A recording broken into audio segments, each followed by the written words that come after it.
नमस्कार, मैं हूं संदीप चौधरी। एक पुरानी कहावत है, बड़ी मशहूर है, सुबहो बनारस शामो शामे अवध। और शामे अवध का जिक्र क्यों कर रहा हूं?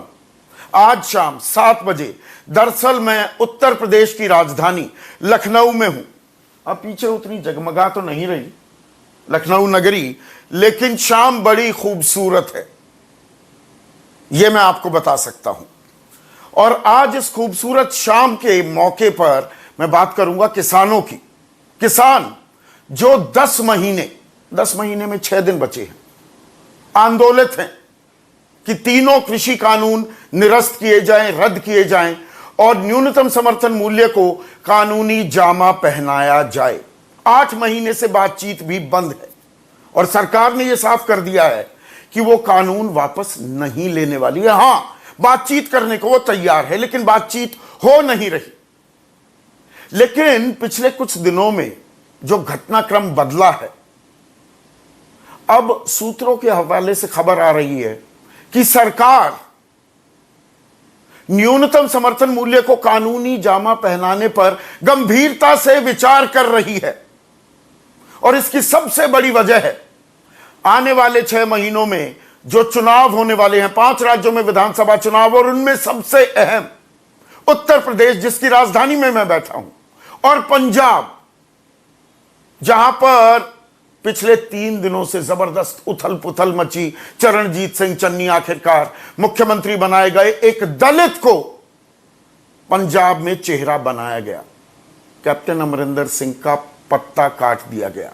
उन्होंने अपमानित महसूस किया। किसानों में अच्छी पकड़ थी कैप्टन अमरिंदर सिंह की। अगस्त के महीने में आखिरी हफ्ते में 35 रुपए न्यूनतम समर्थन मूल्य जो होता है, या स्टेट एडवाइज प्राइस जो होता है गन्ने के दाम में 35 रुपए का इजाफा किया। 360 रुपए प्रति क्विंटल वो गन्ना कर दिया। किसान आंदोलित थे, रेलवे ट्रैक पर बैठे हुए थे, उन्हें मना लिया। बाकायदा बलबीर सिंह राजेवाल ने उन्हें लड्डू भी खिलाया। इस पर भी सियासत होने लगी थी। मनोहर लाल खट्टर ने कहा कि भाई वहां लड्डू खिलाए जा रहे हैं। किसानों ने कहा आप ये काम कर दीजिए, लड्डू आपको भी खिला देंगे। आजकल नाराज हैं कैप्टन अमरिंदर सिंह।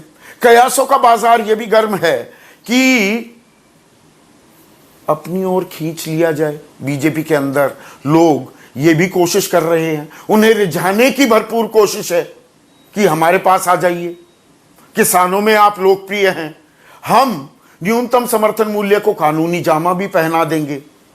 तो जो ये आंदोलन लगातार चलता जा रहा है और चुनावी नफे नुकसान से भी देखकर इसे जोड़ा जा रहा है, क्योंकि उत्तर प्रदेश, खास पश्चिमी उत्तर प्रदेश में 90 सीटों में से 72 सीटों पर बीजेपी ने जीत हासिल की थी।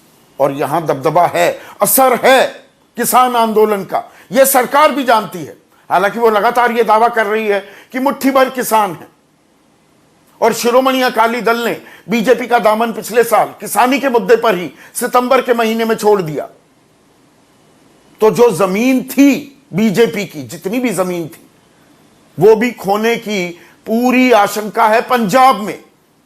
तो एक तीर से कई निशाने भी किए जा सकते हैं। और न्यूनतम समर्थन मूल्य को कानूनी जामा पहना दिया तो क्या किसान मान जाएंगे?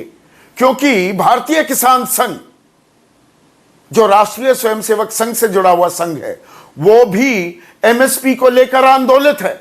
10 दिन का अल्टीमेटम दिया था 8 सितंबर को, वो मियाद भी पूरी हो गई है। और वो सिर्फ एमएसपी पर नहीं रुक रहे हैं, वो लाभकारी मूल्य की बात कर रहे हैं कि माकूल कीमत किसानों को मिलनी चाहिए।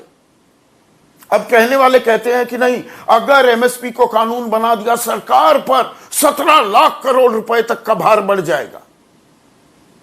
पर इस गणित में वो ये मानकर चल रहे हैं कि सारा का सारा अनाज, सारी फसलें, जो 23 फसलों पर एमएसपी तय करती है सरकार, वो सरकार ही खरीदेगी।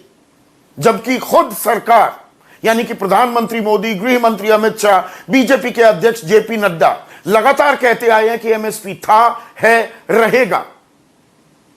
और सरकार पूरी खरीदी नहीं करती है। शांता कुमार कमेटी रिपोर्ट 2015 में आई थी, ये बात मैं आपको कई बार बता चुका हूं। 6% ही खरीदी एमएसपी पर होती है, यह शांता कुमार कमेटी रिपोर्ट ने कहा। अब भी जो ताजा आंकड़े हैं, 9% से ऊपर कोई नहीं मानता कि एमएसपी पर खरीदी हो रही है। तो सारी खरीदी सरकार को नहीं करनी है, निजी कारोबारियों के लिए, निजी व्यापारियों के लिए भी, कंपनियों के लिए अगर आप किसानी को खोल रहे हैं तो वो क्यों ना खरीदे एमएसपी पर। यह अपने आप में अहम सवाल है। और क्या यह बीच का रास्ता भी बन सकता है? ऐसे में आज का सबसे बड़ा सवाल, एमएसपी को कानूनी जामा पहनाने की तैयारी, और एमएसपी बना कानून तो मान जाएंगे किसान। चर्चा में मेरे साथ बीजेपी के राष्ट्रीय प्रवक्ता, उनके युवा चेहरा, संजीदा व्यक्ति हैं, गुरु प्रकाश। कांग्रेस के राष्ट्रीय प्रवक्ता, उनका सोशल मीडिया भी हैंडल करते हैं, रोहन गुप्ता।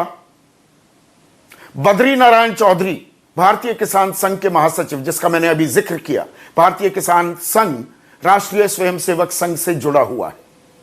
केसी त्यागी साहब, किसी परिचय के मोहताज नहीं, बहुत से किसान आंदोलनों की अगुवाई की, शिरकत की। जेडीयू, जो अहम घटक है मोदी सरकार की और साझा सरकार बिहार में चला रहे हैं, उसके प्रधान महासचिव मेरे साथ हैं। और साथ ही साथ किसान नेता योगेंद्र यादव भी इस चर्चा में जुड़ चुके हैं। इसके अलावा one of the foremost agricultural experts in the country, Devendra Sharma भी इस चर्चा में जुड़ेंगे। तो गुरु, जो मेरे सूत्र और जो मुझे लोग बता रहे हैं कि गंभीरता से विचार होने लगा है एमएसपी को कानूनी जामा पहनाने को लेकर, यह जानकारी पक्की है या मैं पतंगबाजी कर रहा हूं? नहीं संदीप जी, किसानों के मुद्दों को लेकर के सरकार संवेदनशील थी और सरकार संवेदनशील है और आगे भी रहेगी। और इसके लिए किसी से प्रमाण पत्र लेने की हमें आवश्यकता नहीं है। प्रमाण पत्र देंगे तो देश के लोग देंगे, और प्रमाण पत्र देश के लोगों ने पहले भी दिया है, 14, 17, 19। अभी आपने एक बात अपने प्रारंभिक प्रबोधन में कही जिसके लिए मैं 15 सेकंड चाहूंगा। पंजाब में कांग्रेस का दलित चेहरा, ऐसा है नहीं, और ऐसा मैं नहीं कह रहा हूं, ऐसा कांग्रेस के ही जाखड़ साहब और कांग्रेस के हरीश रावत साहब ने कहा है, और कांग्रेस की परंपरा रही है। राजस्थान में मोहनलाल सुखाड़िया हो, बिहार में रामसुंदर दास हो, बिहार में ही स्वर्गीय भोला पासवान शास्त्री हो, आंध्र प्रदेश एक साथ था तो वहां दामोदरन संजीवैया हो। 3 महीना, 4 महीना, कई बार तो 10-10 दिन, 12-12 दिनों के लिए दलितों को मुख्यमंत्री के पद पे बिठाया जाता है और ये टोकनिज्म का परिचय दिया जाता है। पहली बात। संदीप जी, आज आपका ये शो और एमएसपी को लेकर के हमारी प्रतिबद्धता, कुछ आंकड़े जो हमने पहले भी चर्चा की है और लगातार जिसका चर्चा बार बार होना चाहिए, वो मैं आपके सामने रखूंगा कि एमएसपी को लेकर के हमारा कमिटमेंट क्या है, कृषि को लेकर के हमारा कमिटमेंट क्या है, ये समझना जरूरी है हम लोगों को। कृषि बजट का आकार क्या हुआ करता था 2013-14 में? 23,000 करोड़। आज 5.5 गुना बढ़ा करके 1.25 लाख करोड़ हुआ है। पहली बात, एमएसपी पे आज का शो केंद्रित है। तो एमएसपी के प्रोक्योरमेंट के, और जब मैं प्रोक्योरमेंट की बात करता हूं तो मैं भुगतान किए गए राशि की बात करता हूं कि एमएसपी पे अलग अलग धान हो, गेहूं हो, दलहन हो, उसमें प्रोक्योरमेंट का क्या ट्रैक रिकॉर्ड रहा है 2009 से लेकर के 2014 तक, और 2014 से लेकर के 2020 तक। धान की बात करिए तो कांग्रेस के शासनकाल में मात्र 2 लाख करोड़, भाजपा के 2014 से 2019 के शासनकाल में 4,95,000 करोड़। गेहूं की बात करिए 2009 से 2014 के बीच में 1,68,000 करोड़, भाजपा के शासनकाल में 2,90,000 करोड़। दाल तो बड़ा इंटरेस्टिंग है, और मैंने पहले ही बताया आपको, 9 से 14 के बीच में मात्र 326 करोड़ का भुगतान किया गया था, और 14 से 19 के बीच में 10,500 करोड़ का भुगतान किया जा चुका है। अभी भी खरीफ पे जो 8 सितंबर को 2021 को बैठक हुई थी, उसका भी आंकड़ा मैं आपके सामने रख सकता हूं। जब देश के यशस्वी प्रधानमंत्री कहते हैं छोटा किसान देश की शान, यह हमारे लिए प्रतिबद्धता है, यह हमारे लिए कमिटमेंट है। हमारी पार्टी अंत्योदय पे चलने वाली पार्टी है। हर खेत को पानी, हर आपने प्रतिबद्धता की बात की, अब मैं रोक रहा हूं 1 सेकंड के लिए, 1 सेकंड के लिए। गुरु गुरु गुरु गुरु गुरु मैं आपको रोक रहा हूं। आपने 2-3 अहम बातें कह दी। आपने कहा कि प्रमाण पत्र की जरूरत नहीं, लोग आपको वोट करते हैं। बिल्कुल ठीक कहा आपने। आपने एमएसपी के तमाम आंकड़े गिनवा दिए, सही है वो आपके आंकड़े। अब मुझे यह बताइए, और आपने कहा कि छोटा किसान बने देश की शान, 86% किसान छोटे किसान हैं। आप ही का प्रमाण पत्र, आपको किसी का प्रमाण पत्र नहीं चाहिए, मैं आप ही का प्रमाण पत्र आपके और दर्शकों के सामने रख रहा हूं। एनएसओ का जो आंकड़ा है 2019 में, जिसकी सर्वे हुई 2018 से 19, वो कहता है कि इस देश का छोटा किसान, जो देश की शान बनाना आप चाहते हैं, आपकी प्रतिबद्धता है, वो 27 रुपए प्रतिदिन कमाता है। गरीबी का आंकड़ा क्या है, पैमाना क्या है? 375 रुपए से कम दिन में जो कमाए वो गरीब माना जाता है। किसान 27 रुपए कमा रहा है। तेंदुलकर कमेटी की रिपोर्ट क्या कहती है? जो 80 रुपए से कम कमाए वो गरीब है। तो ये छोटा किसान तो गरीब है, गरीब ही नहीं मजदूर है। और एमएसपी के आपने आंकड़े बताए, बिल्कुल दुरुस्त बताए, पर यह बताना भूल गए कि एमएसपी पर खरीदी कितनी होती है। खरीदी आपने बढ़ा दी, 6% से बढ़ाकर 9% कर दी। 91% खरीदी अभी भी एमएसपी के नीचे हो रही है। क्या यह हकीकत नहीं है? संदीप जी, देखिए दिक्कत क्या होती है कि जब सिलेक्टिविटी और अपने आंकड़े अपने मुताबिक, अपने आंकड़े अपने हिसाब से लिए जाएं, जिस सर्वे की आप बात कर रहे हैं उसी सर्वे की मैं भी बात कर रहा हूं, और तुलनात्मक अध्ययन किया जाता है। लोकतंत्र में, पब्लिक पॉलिसी में कंपैरेटिव एनालिसिस किया जाता है।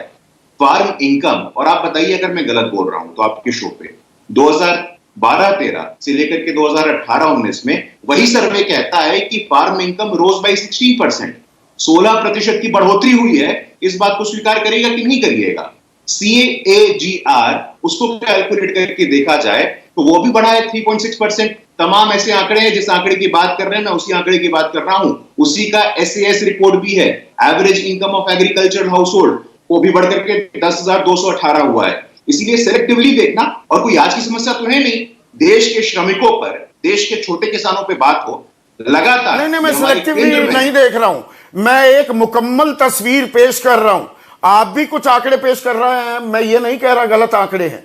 तो फिर तो गोइंग बाय योर लॉजिक, आंकड़ों की बात करें तो 27 रुपए प्रतिदिन से आय बढ़ाकर 54 रुपए प्रतिदिन कर दो, तो आप तो कहेंगे हमने आय दोगुनी कर दी किसान की।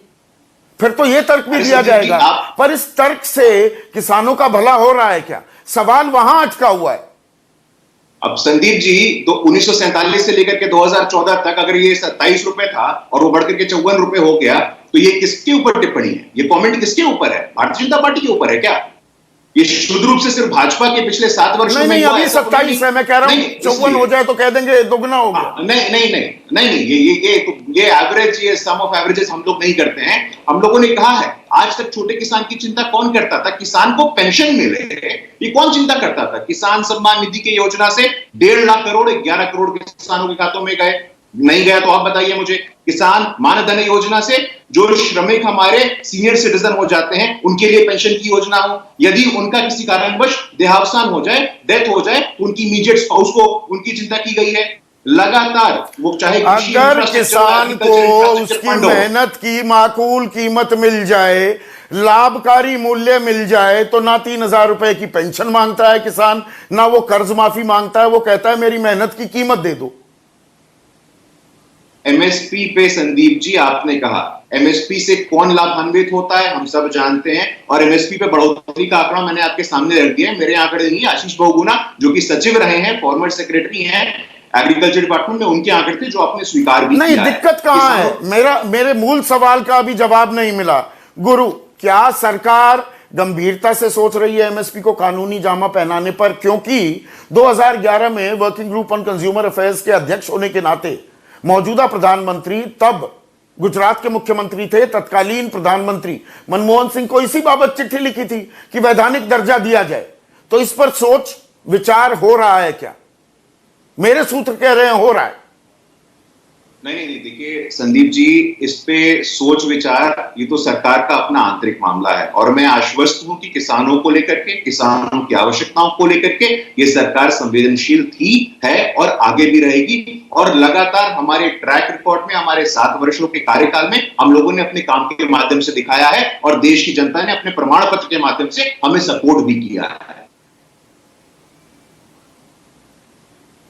ठीक है, प्रमाण पत्र का आपने फिर से जिक्र कर दिया। केसी त्यागी साहब, प्रमाण पत्र की जरूरत नहीं सरकार को, संवेदनशील है, थी और रहेगी किसानों के प्रति।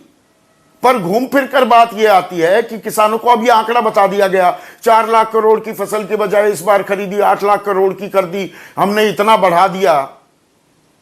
मतलब यह सिर्फ किसान के लिए होता है और किसी से सामान खरीदा जाता है। वहां नहीं बताती सरकार कि जी हमने टाटा से इतने का खरीदा, बिरला से इतने का खरीदा, अंबानी से इतने का खरीदा, अडानी से इतने का खरीदा। किसानों से खरीदा यह बड़ा बढ़ चढ़ कर बताया जाता है। और किसान की आमदनी 27 रुपये प्रतिदिन।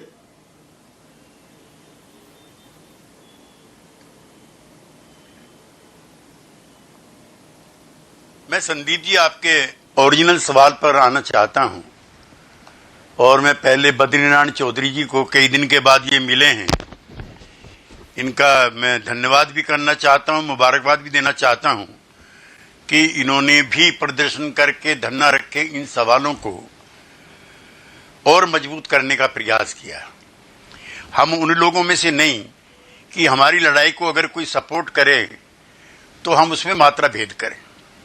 मेरे पास खुद भी रिपोर्ट है संदीप जी कि जो सुप्रीम कोर्ट का पैनल है गुलाटी जोशी और अनिल का, उनके मेरे एक मित्र साथी ने मुझको बताया है कि जितने भी किसान संगठनों ने अप्रोच किया था इस पैनल को, उनके 100 के 100 लोगों की राय है कि इसको अमली कानूनी जामा पहनाया जाए। ये बड़ी खबर है आपके लिए। और इसलिए शायद ये रिपोर्ट जारी भी नहीं हो रही है, जैसा कि अनिल जी ने कहा था पिछले आपके पैनल के डिस्कशन में। दूसरा, ये पहला मौका नहीं है। सीएसीपी की एक मैं पुरानी रिपोर्ट देख रहा हूं, उसमें भी उन्होंने सजेस्ट किया था कि एमएसपी को एक लीगल राइट फॉर फार्मर बनाइए।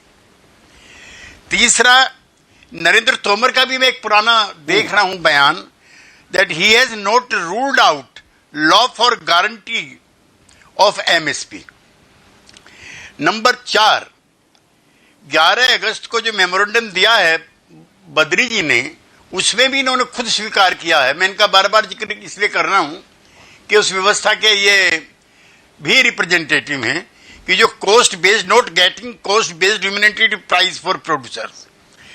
अब इसमें एक और मैं चीज बता दूं पैनल के अपने मित्रों को कि बिहार, गुजरात, हरियाणा, कर्नाटका एंड यूपी, ये सारी बीजेपी या बीजेपी समर्थित राज्य सरकारें हैं। इन्होंने भी एमएसपी बढ़ाने के लिए कम से कम 2200 रुपये पर क्विंटल गेहूं के लिए इन्होंने पहले ही घोषणा कर चुके हैं। बीकेयू के हमारे मित्र राकेश टिकैती आपके चैनल पे 1 दर्जन बार कह चुके हैं कि एमएसपी को कम से कम असली जामा पहना दिया जाए तो समस्या का हल हो सकता है। अब ये इसमें भी पॉलिटिक्स है जो आप कई बार असेस करते हो कि एक माइंड सेट है ब्यूरोक्रेसी में, एक माइंड सेट है मीडिया के बड़े सेंटर में, जो कहते हैं कि जो आधा बजट है उसका तो इसी में खराब हो जाएगा। एक माइंड सेट है ये। तो इसका कोई माइंड सेट नहीं है कि रोज 2025 किसान खेती छोड़कर शहरों में रिक्शा चलाने आ रहे हैं। इनको लेबर सस्ती चाहिए, इस माइंड सेट के लोगों को। और एक चीज और मैं आपसे कहना चाहता हूं संदीप जी, ये कोई 7 साल किसान मजदूर बन रहा है और वो लोग बल्कि किसानी के बारे में वो लोग बात कर रहे हैं जो किसान का क नहीं जानते, क ख ग नहीं जानते, धान और गेहूं की फसल का फर्क नहीं जानते। पर आपने एक बहुत अहम बात कही है केसी त्यागी साहब, जो ये 3 सदस्यीय, दरअसल 4 सदस्यीय समिति थी, 3 सदस्यीय समिति रह गई। 19 मार्च को सीलबंद लिफाफे में सुप्रीम कोर्ट में वो रिपोर्ट सौंप दी गई और आज तक वो लिफाफा नहीं खुला है। सुप्रीम कोर्ट को भी फुर्सत नहीं मिली। 5 अप्रैल को सुनवाई होनी थी, कोरोना के चलते टाल दी। आज हम 20 सितंबर में बैठे हैं, ना वो लिफाफा खुला और ना सुनवाई हुई।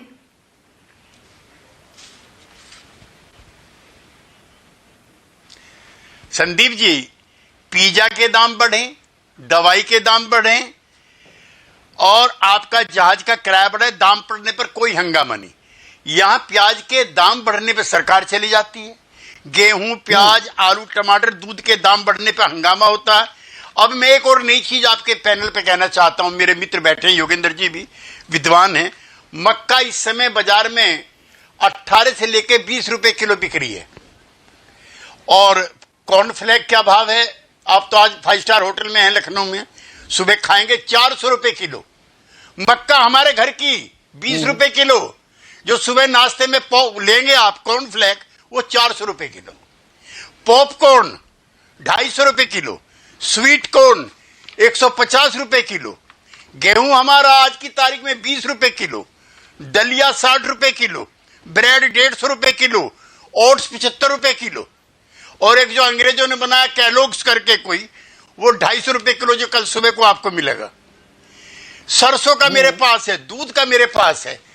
तो ये जो अन्यायी व्यवस्था चली आ रही है कई सौ वर्षों से, उसको तोड़ना चाहिए। मैं फिर रिपीट करना चाहता हूं, और मैं जो विद्वान पैनलिस्ट है मैं सबसे कहना चाहता हूं कि जैसे मंडल कमीशन बना, जैसे एसटी आयोग बना, जैसे महिला कमीशन बना, जैसे दलित कमीशन बना, जैसे सारे देश के कमीशन बने हैं, ऐसे ही वक्त आ गया है कि एक कृषि आयोग बनना चाहिए। उसके पास संवैधानिक ताकत होनी चाहिए।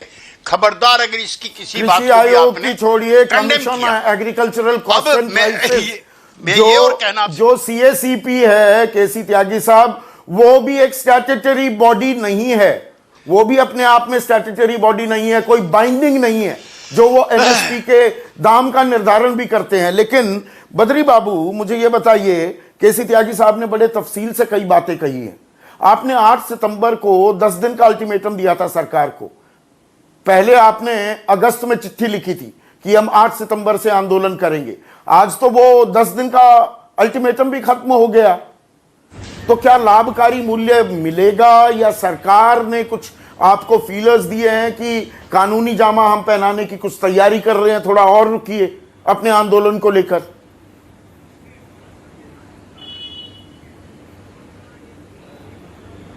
संदीप जी, ये जो विषय है एमएसपी का या लाभकारी मूल्य का, ये कोई खाली बातें करने का नहीं है। इसमें सरकार को आयात निर्यात के बारे में, डीपीएस यानी गरीबों को अनाज बांटने वाली पद्धति के बारे में, इनपुट सब्सिडी के बारे में, महंगाई का समायोजन करने के बारे में, फॉर्मूले को पुनर्गठन करने के बारे में, और इन सब के लिए एक अच्छी समिति का गठन करने के बारे में सोचना पड़ेगा। ये केवल घोषणा करने से काम नहीं चलेगा, और घोषणा में कोई राशि डिक्लेयर कर दी, 10-20 रुपए बढ़ा दी, उससे काम नहीं होगा। लॉजिकली और अलग अलग राज्यों की अलग अलग लागत आती है, उसको ध्यान रखना पड़ेगा, और कानून के बिना ये लागू नहीं होगा। दंड के प्रावधान इसमें नहीं होंगे तो सरकार देखती रहेगी, किसान भोगते रहेंगे।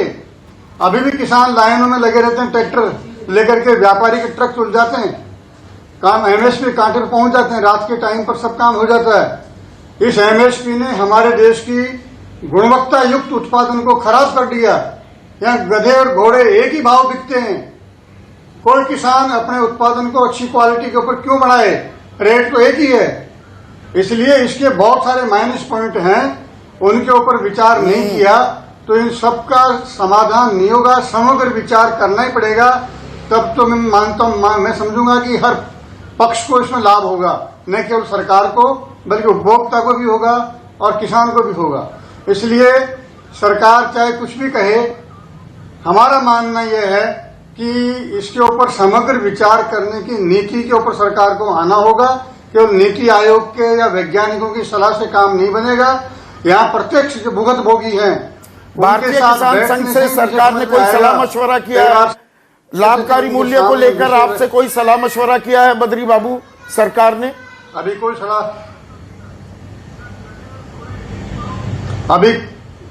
सलाह मशवरा नहीं हुआ, कोई बुलावा नहीं आया, कोई जानकारी नहीं है। इसलिए हम अपने अगले स्टेप के बारे में विचार कर रहे हैं। आपका 10 दिन का अल्टीमेटम अगले कदम के बारे में पूरे देश भर में 500 से ज्यादा 533 जिले आप पिछली बार बता रहे थे वो, हाँ 513 जिलों में 97,000 किसानों ने और सांकेतिक धरना दिया है, और 10 दिन का अल्टीमेटम था। 10 दिन के बाद हम विचार कर रहे हैं। आपकी जानकारी के लिए मैं बता देता हूं, हर 3 साल में किसान संघ का निर्वाचन वर्ष आता है। ये हमारा संगठनात्मक और निर्वाचन चल रहे हैं। 9 सितंबर और अक्टूबर में सब तहसील और जिलों के चुनाव हो रहे हैं और नवंबर के महीने में प्रांतीय और प्रदेश कार्यकारिणियों के चुनाव होने वाले हैं। हमारे नवंबर अंत में हर प्रांत में नई कार्यकारिणी आ जाएगी। अर्थात ये हमारा संगठनात्मक इनके कैलेंडर के हिसाब से तारीखें पूर्व निर्धारित है। इसके बावजूद भी हम इस कार्यक्रम के अंदर क्या करने वाले हैं, इसको वर्चुअल मीटिंग के बारे में 2 या 3 बार इकट्ठे होंगे। एक बार हो चुके, आगे बढ़ाने का निर्णय करेंगे, उसके बाद आपको जानकारी दे पाएंगे।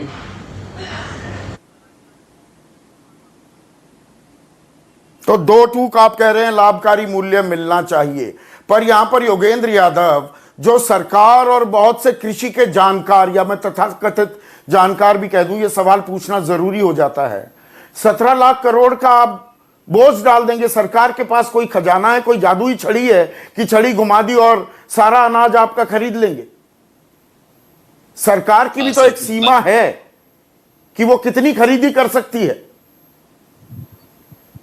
संदीप भाई, 17 लाख करोड़ का आंकड़ा एकदम भ्रामक है, झूठ है। और जो लोग इस तरह की बातें फैलाते हैं वो तो खैर किसान विरोधी हैं। जैसा आपने शुरू में भी बताया, 17 लाख करोड़ के आंकड़े का मतलब ये है कि भारत सरकार सब फसलों को गोदाम में खरीद ले और खरीदने के बाद उसको हिंद महासागर में जाके फेंक दे, तब ऐसा कुछ आंकड़ा होगा। इतनी मूर्खता की बातें जो लोग करते हैं, फॉर्चुनेटली इस शो में ऐसी मूर्खता की बात किसी ने नहीं की है, तो हमें उस पर अपना समय बर्बाद नहीं करना चाहिए। मैं तो आपको बधाई देना चाह रहा था कि आपने आज आरएसएस के जो किसान संघ के साथी हैं, बीजेपी के साथी हैं, दोनों को तर्क और प्रमाण से बात करने के लिए आमंत्रित किया है। मैं विशेष बधाई देना चाहता हूं बीजेपी के प्रवक्ता यहाँ जो गुरु प्रकाश जी हैं कि आपने तथ्यों और तर्क के साथ अपनी बात को रखा। उनके तथ्य गलत है लेकिन वो छोटी बात है, कम से कम हम तथ्यों पे बात करना शुरू कर देंगे तो आगे बढ़ेंगे। ये कहना कि संवेदनशील थी, है, रहेगी, पता नहीं क्यों मेरे कान में गूंजता है। एमएसपी थी, है, रहेगी, जितना वो सच है उतनी ये सच है, लेकिन ये लफाजी है, इसको छोड़ देते हैं। आपने 2 तथ्य दिए। पहला तथ्य ये आपने कहा कि सरकारी खरीद जो कांग्रेस के जमाने में होती थी उससे बढ़ी है। वो कांग्रेस जाने आप जाने, मैं समझता हूं कि सरकारी खरीद के आंकड़े दिया करें गुरु प्रकाश जी, तो उसमें पैसे के आंकड़े नहीं दिया जाने चाहिए। अगर वो दिए जाए तो उनको इन्फ्लेशन के लिए एडजस्ट किया जाना चाहिए, नहीं तो हर सरकार दूसरी सरकार से ज्यादा देगी क्योंकि देश में महंगाई बढ़ती जा रही है। तो ये तर्कहीन आंकड़े हैं। यदि आप देखना चाहें कि कितनी खरीद हुई तो उसे आप देखिए कि जितना उत्पादन हुआ उसकी कितनी प्रतिशत खरीद हुई। और मैं आपको सीएससीपी के आंकड़े बता रहा हूं, कहीं और से नहीं, सरकार के किसी सेक्रेटरी के भी नहीं, ये सीधे जो अभी सीएससीपी की रिपोर्ट जारी हुई है उससे बता रहा हूं। गेहूं देश में जितना उत्पादन हुआ उसका 40% खरीदा गया, धान 39% खरीदा गया। चलिए इस दोनों के बारे में बहस हो सकती है, पर्याप्त है नहीं है, मैं बाकी आपको बताता हूं। चना 5%, मूंगफली 3%, आप दालों का जिक्र कर रहे थे ना सर, ध्यान से सुनिए, मसूर 0%, अरहर 0.4%, यानी कि आधा प्रतिशत से भी कम, मूंग 1%, उड़द 0%, सोयाबीन 0%। ये सीएससीपी के आंकड़े हैं, कहिए तो पेज नंबर दे दूंगा। ये लेटेस्ट स्थिति है और इसके बारे में आप कह रहे हैं कि कमाल की उपलब्धि है, मैं हैरान। दूसरा आपने कहा कि मतलब मोटी मोटी बात नहीं, ये आप बहुत अहम आंकड़े दे रहे हैं योगेंद्र यादव। 1 सेकंड के लिए रोक रहा हूं, 1 सेकंड के लिए रोक रहा हूं। धान और गेहूं मोटा मोटा 40% खरीदी हो जाती है, ठीक है ना? और पंजाब हरियाणा में सबसे ज्यादा जहां पर ये किसान आंदोलित हैं, वो जबकि खरीदी हो रही है, वो आंदोलित इसलिए हैं कि भाई बाकियों का क्या हो रहा है और बाकी राज्यों में हाल क्या है।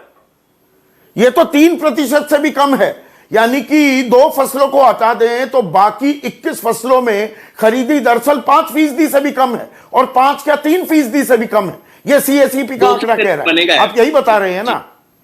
बिल्कुल बिल्कुल बिल्कुल। इस पे आप बताइए, इसमें आपने क्या किया?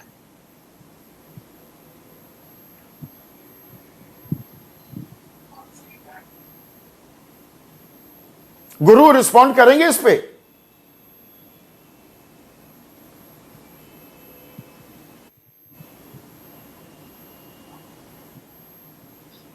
जब तक वो रेस्पॉन्ड करें मैं गुरु प्रकाश, इन आंकड़ों पर रिस्पॉन्स चाहूंगा आपका।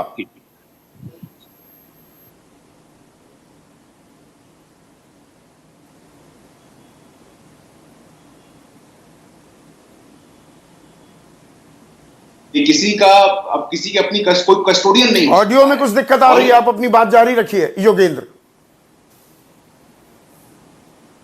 जो कनेक्ट हो पाए गुरु प्रकाश जी, क्योंकि वो आंकड़ों के प्रति गंभीर थे और मुझे बहुत अच्छा लगा कि वो गंभीर थे। दूसरी बात मैं और कह दूं, उन्होंने लगे हाथ ये दावा और कर दिया कि देखिए फार्म इनकम जो थी वो 6,000 से बढ़ के 10,000 हो गई है। हुजूर, ये बिल्कुल गलत बात आप कह रहे हैं। जो हुआ है वो ये, किसान परिवार की कुल आय जिसमें उसकी मजदूरी की, जो बिजनेस करता है, घर के अंदर कोई नौकरी करता है, उन सब लोगों की आय बढ़ी है। जो खेती बाड़ी की इनकम है, संदीप भाई ने अपने शो में स्पष्ट किया था, जो खेती बाड़ी की इनकम है, गुरु प्रकाश जी ध्यान से सुनिए, वो पिछले 6 साल में घट गई है। खेती बाड़ी की इनकम 2013 में थी 3,081 रुपया प्रति माह। इस बार के आंकड़े दिखा रहे हैं 3,798। आप जंप करेंगे, अरे बढ़ गई ना, मैं कह रहा था। मैं आपको बता दूं, इन्फ्लेशन के लिए जब आप एडजस्ट कर देते हैं इन दोनों को, तो पहले थी 2,750 और अब घटकर 2,650 रुपया हो गई है। खेती बाड़ी की इनकम घटी है उन 6 साल में, जिनमें से 5 साल आपकी सरकार रही है। इन चीजों का गंभीर उत्तर दीजिए सर, तब बात बनती है। लेकिन संदीप भाई, मैं बात करना चाह रहा था जिस पे आप फोकस करना चाह रहे हैं, एमएसपी के कानून के बारे में। यदि अनुमति दें तो मैं उस पे कहना चाहता हूं, क्योंकि एमएसपी का कानून बनाने का एक तरीका है जो भ्रामक है। अगर सरकार मान जाती है, अगर सरकार कानूनी जामा पहनाती है एमएसपी को, जैसी खबरें आ रही हैं, तो क्या किसान, आप लोग मान जाएंगे? मेरा सवाल ये है। मैं थोड़ा और अगर सरकार मानती है तो आपके मुंह में घी शक्कर। लेकिन सबसे पहले मैं आपको बता दूं, एमएसपी का कानून बनाने के 2 तरीके हो सकते हैं। एक जो कि भ्रामक है, जो कि जिससे किसान के हाथ में कुछ नहीं आएगा, जो कि धोखन करने की जरूरत नहीं है। सरकार दावा करती है कि हम तो लागत का 1.5 गुना दे ही रहे हैं, जो कि झूठा दावा है। और इसके ऊपर सरकार कह सकती है, चलिए हमने कानून बना दिया कि किसी भी मंडी में एमएसपी से नीचे बोली नहीं लगेगी। और ये भी कह सकती है कि जो लगाएगा उसको हम सजा दे देंगे।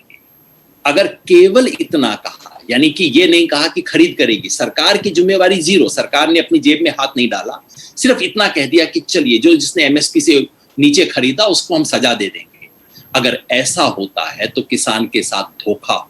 धोखा इसलिए होगा, ऐसे कानून पहले भी रहे हैं, मेरे साथी जानते हैं। मध्य प्रदेश में कानून है, महाराष्ट्र में कानून है, और जब सरकार ने एक बार इस कानून को लागू करने की कोशिश की थी तो संदीप भाई आप जानते हैं क्या हुआ था। व्यापारियों ने शटर डाउन कर दिए थे, कहा था कि तुम ही जाके खरीद लो। 3 दिन के अंदर सरकार ने हाथ जोड़ के कहा था, ना भाई हम इसको लागू नहीं करेंगे, क्योंकि जब नहीं तो फिर घूम फिर कर वही बात आ गई ना योगेंद्र, घूम फिर कर बात वही आ गई। तो सरकार सारा खरीदे, सरकार ये जिम्मेदारी ले, तब आप मानेंगे। तो सरकार की जेब से तो 17 लाख करोड़ जाएंगे। सवाल ही नहीं होता। मैं आपको बिल्कुल स्पष्ट बता देता हूं, सरकार 4 चीजें करे। ये जो है कि एक कानून बना देना कि हाँ मंडी में इससे कम पे खरीदना हो, ये जरूरी है, लेकिन ये पर्याप्त नहीं है। इससे अगर खाली इतना करेंगे तो टोटल ब्लैक मार्केट होगा और कुछ नहीं होगा। आपको 4 चीज और करनी होगी। नंबर 1, सरकार जितनी खरीद आज करती है उससे कहीं ज्यादा खरीद, खासतौर पे मोटे अनाज की और दाल की, इन दोनों की करनी चाहिए, होनी चाहिए। राशन की दुकान पे दिया जा सकता है, नंबर 1। नंबर 2, सरकार के पास एक स्कीम है इंटरवीन करने की, पीएसएस स्कीम उसको बोला जाता है, कि जब भी सरकार खुद खरीद नहीं करेगी, लेकिन जैसे ही फसल का दाम गिरने लगे सरकार इंटरवीन करेगी।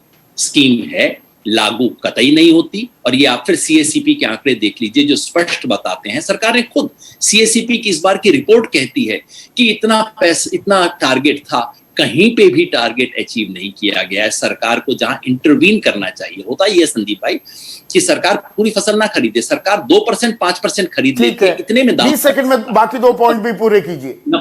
नंबर 3, सरकार कहीं कह सकती है कि हम खरीदेंगे नहीं, लेकिन किसान को जो दाम मिला और जो वास्तव में मिलना चाहिए था उसके अंतर की भरपाई करेंगे। भावांतर मध्य प्रदेश जैसा नहीं, लेकिन एक दूसरे तरह का भावांतर हो सकता है। और नंबर 4, आयात निर्यात नीति को बदलेंगे ताकि सस्ती चीजों का हिंदुस्तान में आयात होना बंद हो। ये चारों चीजें कहेंगे तब तो कानून लागू होगा, नहीं तो कानून कागज पे बना रह जाएगा, किसान के साथ धोखा हो जाएगा।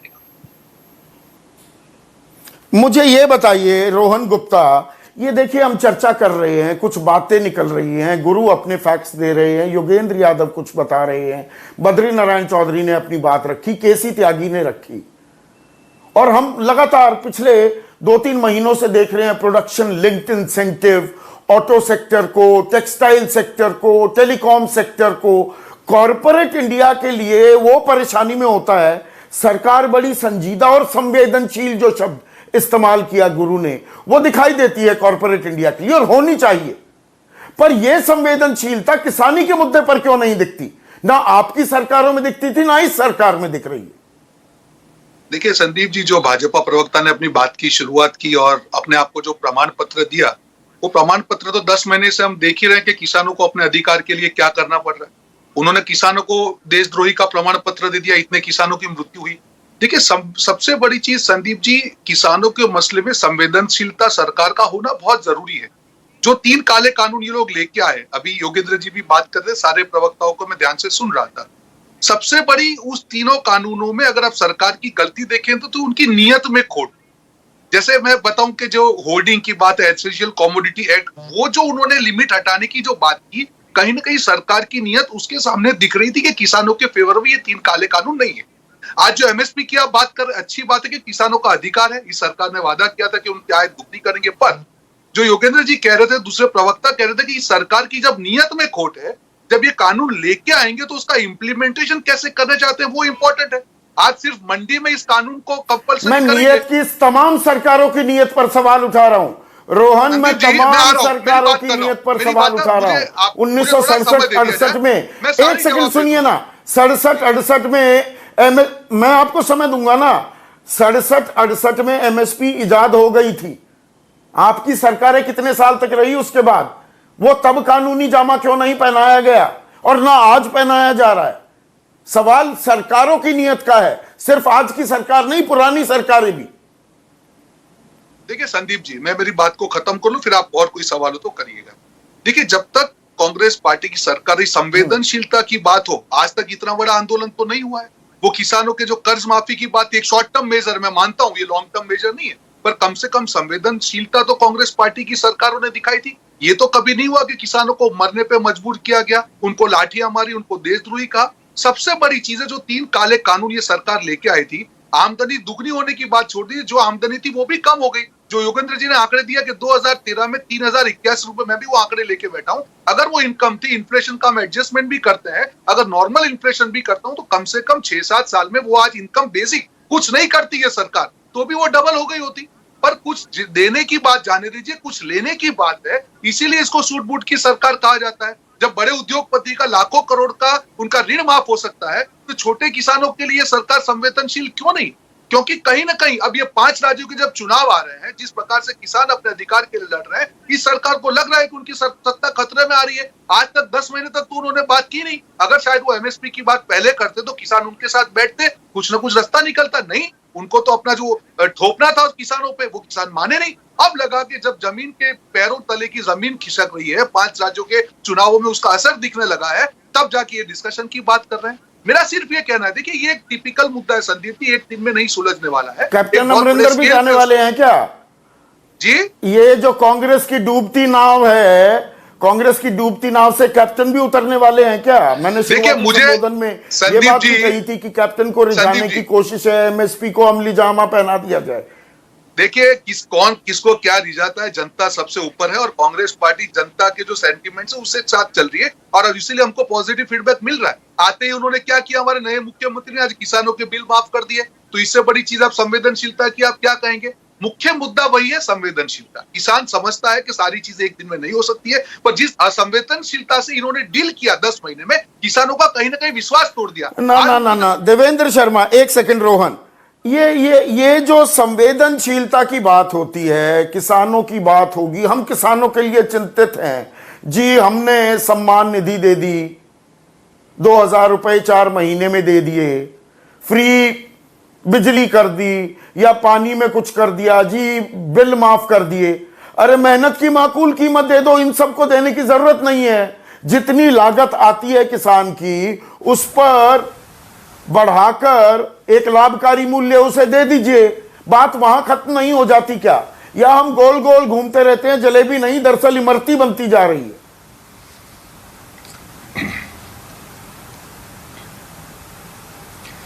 जैसा कि आपके प्रोग्राम का नाम है सबसे बड़ा सवाल, यही सबसे बड़ा सवाल है कि जब भी कॉरपोरेट को कोई सहूलत देनी होती है तो सरकार संवेदनशील होती है, चाहे वो पिछली सरकार थी चाहे अब की सरकार है।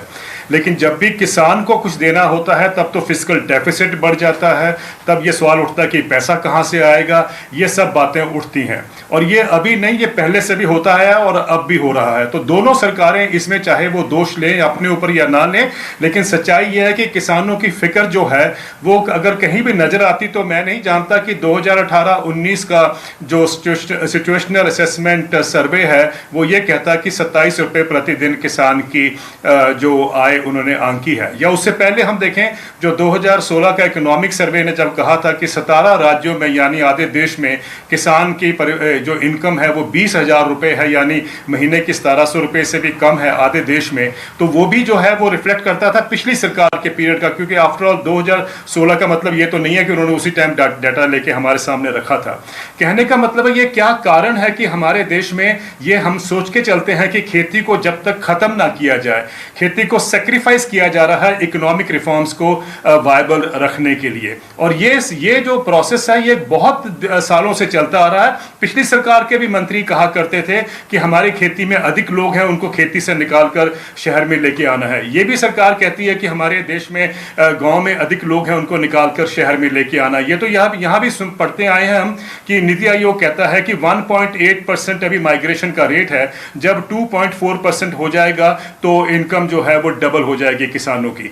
यही बात अमेरिका में भी कही गई थी, यही बात यूरोप में भी कही गई थी। और सब जगह देख रहे हैं कि पॉपुलेशन चाहे उनकी खेती में 1, 2 या 3% रह गई है, लेकिन उनकी इनकम में बहुत जबरदस्त डिक्लाइन हुआ है।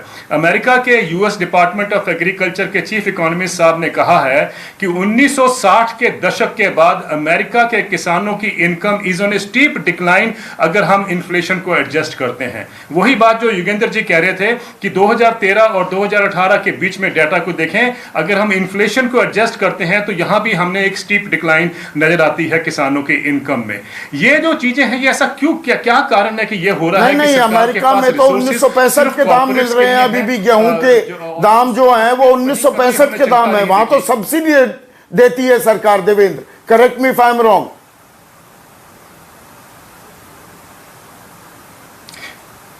बिल्कुल, आप जो ये बात आपकी बड़ी इंपॉर्टेंट है, क्योंकि हम जब जो भी किसानों को दे रहे हैं, जैसा आपने कहा अमेरिका की बात आपने की है, तो मैंने आपसे कहा कि 1960 के दशक से वो उनके चीफ इकोनॉमिस्ट साहब कहते हैं कि अभी जो इनकम है वो that is on A steep decline. इसका मतलब साफ है कि वो उस समय कम थी। आपका जो दूसरा सवाल था कि इसमें कोई शक नहीं कि 1865 में यानी 150 साल पहले जो गेहूं का दाम अमेरिका में मिलता था वो कम से कम 6 गुना ज्यादा था जो आज मिल रहा है। यही हाल कनाडा में है कि वहां भी 1865 में जो गेहूं का दाम मिलता था उस समय वो आज से कम तो 5 ये या 6 हालात हैं। कॉर्पोरेट इंडिया की हम जब बात करते हैं तो कॉर्पोरेट इंडिया की सुनवाई होती है, लेकिन 2/3 आबादी जिस कृषि पर निर्भर है उनकी बातें, और हर एक के अपने तर्क हैं, सब तर्क दें, सारी बातें सुनी जाएं और किसान को मेहनत की माकूल कीमत मिले, तो उसमें सबका भला नहीं है क्या? सबका साथ, सबका विकास, सबका विश्वास और सबका प्रयास नहीं हो जाएगा क्या? इस बारे में भी सोचने की जरूरत है। नमस्कार। नमस्कार, मैं हूं मानक गुप्ता। अगर आपको हमारा ये वीडियो पसंद आया हो तो इसे लाइक और शेयर जरूर करें, और हां, हमें सब्सक्राइब और फॉलो करना ना भूलें ताकि आप देश और दुनिया की कोई खबर मिस ना करें। तो जुड़े रहिए हमारे साथ और देखते रहिए न्यूज़ 24।